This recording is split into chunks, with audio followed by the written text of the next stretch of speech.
Hello. आज की तारीख 8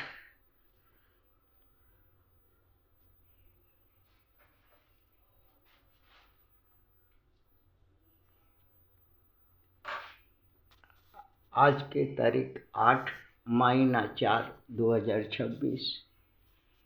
ছেলে মেয়েরা तपस्विली उपजाति संख्यालघु और पिछड़ा वर्ग देखছে कि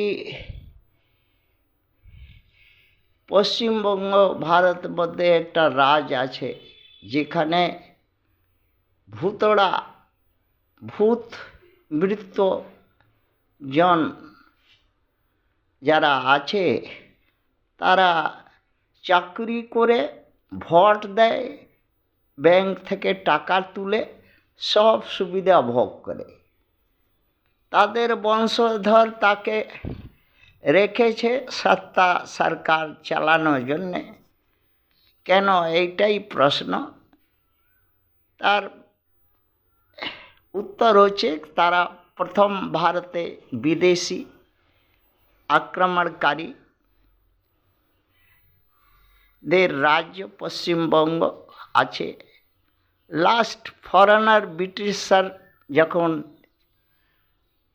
ভারতকে ছেড়ে যাচ্ছিল তাদেরকে আজাদি ফ্রিতে দিয়ে দিল। কেন, একটা বিদেশি অন্য বিদেশিকে আজাদি দিয়ে বলল আমরা তো পারলাম না, তোমরা শাসন ব্যবস্থা করো। সেই বিদেশি প্রথম বিদেশি এইখানেকার শাসন ব্যবস্থা করছে। ব্রাহ্মণ ক্ষত্রিয় বৈশ্য তারা ভারতবর্ষে অন্যান্য রাজ্যে যেমন পশ্চিমবঙ্গ রেখেছে।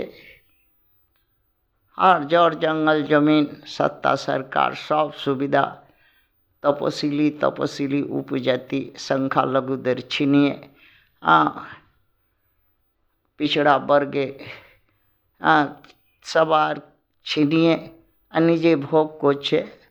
আর আনলিগাল আর্গুমেন্ট করে তারা হুজ্জতে বাঙ্গাল হুজ্জত করে, কোনো কানুন মানে না, কোনো কিছু ইয়ে করে না, গায়ে জড়ি দেখায় সবসময়।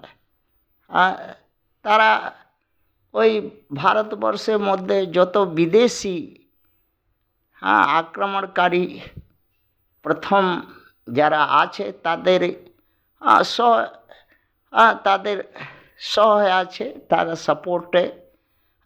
এখন কেন্দ্রে মোদি সরকার আর পশ্চিমবঙ্গের দিদি সরকার দুজন ভারতের প্রথম বিদেশি আক্রমণকারীদের সরকার।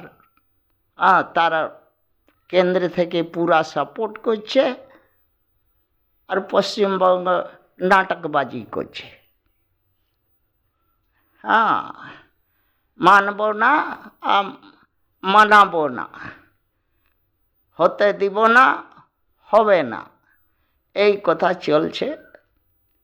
শুধু এই আমাদের মা বাবা ST SC OBC মাইনরিটিদেরকে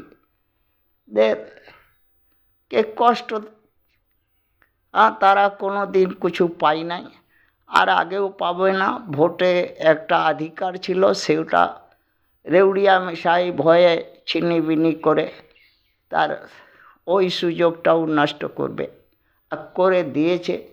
এই দুজন দাদা দিদি নোড়া কুস্তি করে, দুজন একই মায়ের পেটে ছেলে, আর দুজন বড় জাদুঘর, কালা জাদু জানে। ছুছু গিলগিল করলেই সব কাজ হয়ে যায়। আর ভারতে পশ্চিমবঙ্গ সেই জন্যে কেউ পারে না আর কেউ পারবে না, এইটাই বলল তাদের মা বাবা, ছেলেগুলা শুনে দিল। থ্যাংক